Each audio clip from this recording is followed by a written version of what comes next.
frères et sœurs, aujourd'hui nous célébrons la solennité de la Pentecôte. Et donc nous demandons, comme je l'ai dit en début de cette célébration, nous demandons l'Esprit Saint. Avec une question que je vous pose. Est-ce que vous connaissez l'Esprit Saint?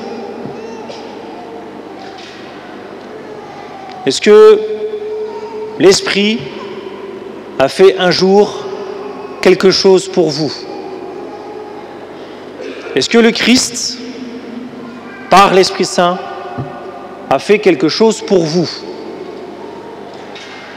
En d'autres termes, est-ce que vous avez quelque chose à dire aux gens qui vous entourent tous les jours et qui ne connaissent pas le Christ? Est-ce que vous avez un témoignage? Est-ce que vous pouvez dire aux gens qui sont avec vous, voilà ce que nous avons fait ce week-end et voilà ce que l'Esprit a fait dans ma vie? Est-ce que vous pouvez le faire? Là, tout de suite, si je vous le demande. Si je vous demande un témoignage. Si je vous demande de me raconter. Si je fais monter 3 personnes au hasard, ici, là, dans le cœur, je leur donne le micro et je leur dis, allez-y, racontez-moi votre témoignage. Racontez-nous, parce qu'on n'est pas tout seul. Racontez-nous votre témoignage. Voilà la Pentecôte. La Pentecôte, c'est concret.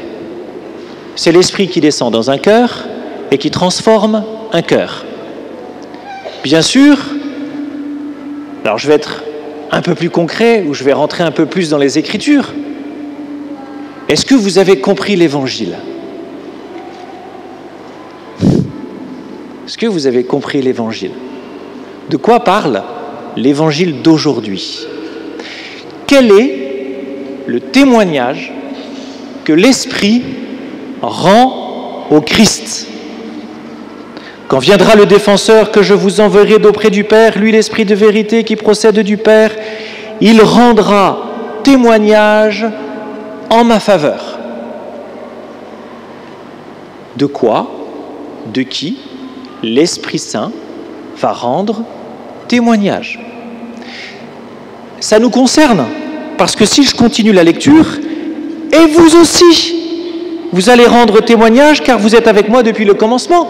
Donc je vous pose la question, puisque vous êtes chrétiens, je pense, la plupart en tout cas, quel témoignage allez-vous donner en sortant de l'église, puisque vous aurez assisté à la messe? Quel témoignage allez-vous donner? Si quelqu'un vous demande mardi matin, pourquoi es-tu allé à la messe? Vous allez lui dire, vous allez lui témoigner de ce que vous avez reçu au cours de cette célébration. Alors, c'est mon rôle de pasteur de vous éclairer, ou en tout cas de vous donner des pistes. Et donc je vais vous donner des pistes sur ce témoignage. De quoi ou de qui l'Esprit Saint rend témoignage? Le texte que nous lisons, il clôt le chapitre 15 de Saint Jean. Et le chapitre 15 de Saint Jean commence par la vigne et les sarments. Et Jésus dit, « Vous qui êtes les sarments, vous êtes greffés sur moi qui suis la vigne. » Super! Ça change quoi? Et Jésus va continuer. Et il va dire, « Je suis persécuté. » Et comme le disciple n'est pas plus grand que son maître, vous allez être à votre tour persécuté. Ah, tout d'un coup, ça nous intéresse. Parce que si on est persécuté, c'est pas très agréable. Vous avez déjà vécu des persécutions?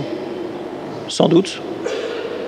Des moqueries, parce que je suis chrétien. Parce que j'ai entendu une paroissienne qui me disait qu'elle entendait des petites remarques du style « Toi, tu es un ami de Jésus ». Un peu condescendant. Oui, on est des amis de Jésus.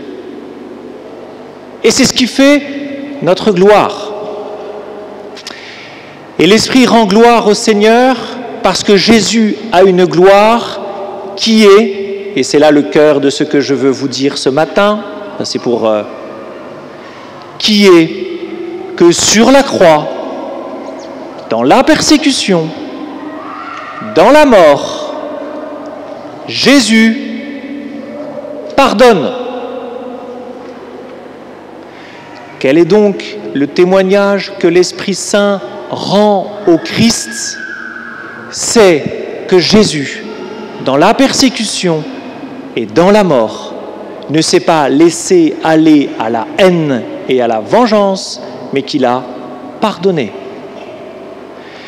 Ce qui signifie, frères et sœurs, que le témoignage que nous avons à rendre au monde rempli de cet Esprit Saint qui rend témoignage au Christ, qui meurt et qui pardonne, c'est à notre tour, dans la persécution, d'être capable de pardonner et de ne pas nous laisser aller à la mort et à la vengeance. Quelle est la gloire du Christ sur la croix? Est-ce que quelqu'un voit une gloire dans un crucifié? Est-ce que vous voyez la gloire d'un homme qui meurt atrocement dans un des supplices les pires et les plus humiliants qui soient? La gloire du Christ, ce n'est pas de mourir sur la croix. La gloire du Christ, c'est de mourir sur la croix en pardonnant à ses bourreaux. Et c'est ce qu'il nous demande de faire en vertu de cet Esprit Saint qui nous est donné aujourd'hui. Ce qui signifie qu'aucun d'entre nous ne peut dire qu'il n'a pas la force de pardonner. Nous avons tous la force de pardonner. Cette force s'appelle l'Esprit Saint. Que nous n'ayons pas la force naturelle de pardonner, certes. Que nous n'ayons pas les ressources au fond de notre nous pour pardonner toujours et partout, certes. Mais aujourd'hui, nous est donnée une force qui nous permet de pardonner. Et je vous rappelle que le pardon n'est pas simplement le pardon de quelqu'un qui nous tue ou qui nous frappe. Le pardon commence dans la vie de tous les jours. Le pardon commence dans les petites humiliations que j'ai à vivre tous les jours, dans les petites remarques que j'ai à subir tous les jours. Par exemple, dans un couple, la miséricorde, c'est le mot. La miséricorde, c'est véritablement ce que le Seigneur veut nous donner.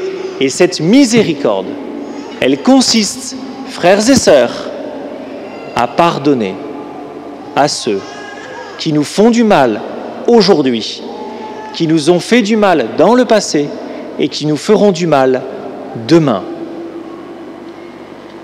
Voilà le témoignage que l'Esprit rend au Fils.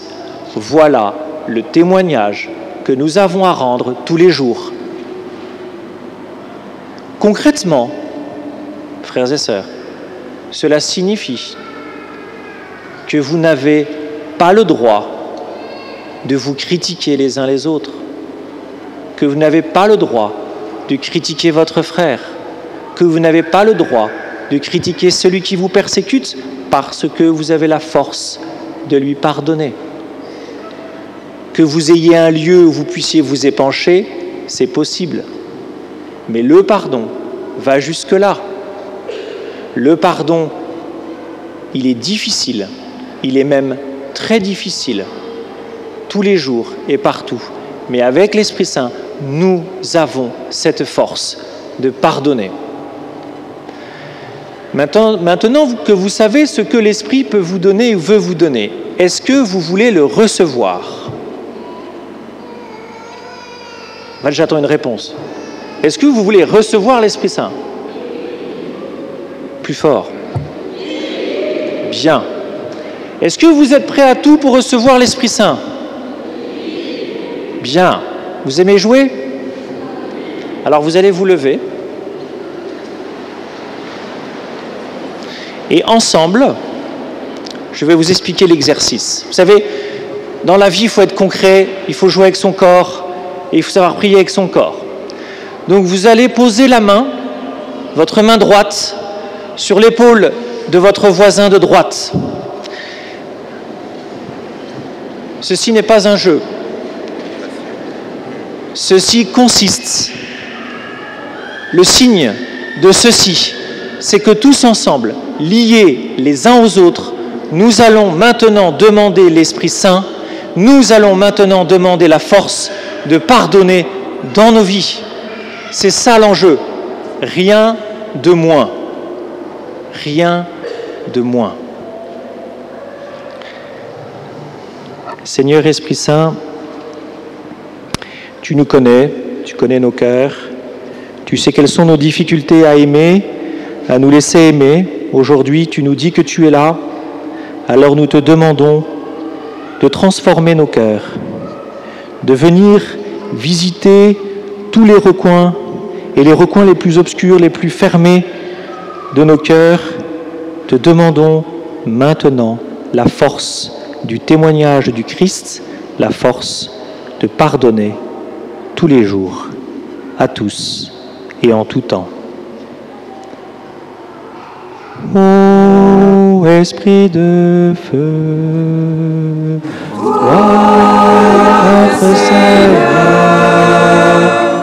viens, sois le maître en nos cœurs, viens, Esprit de Dieu, ô Esprit de feu, toi notre Seigneur, viens, sois le maître en nos cœurs, viens, Esprit de Dieu, ô Esprit de feu, toi notre Seigneur, viens, sois le maître en nos cœurs, viens, Esprit de Dieu.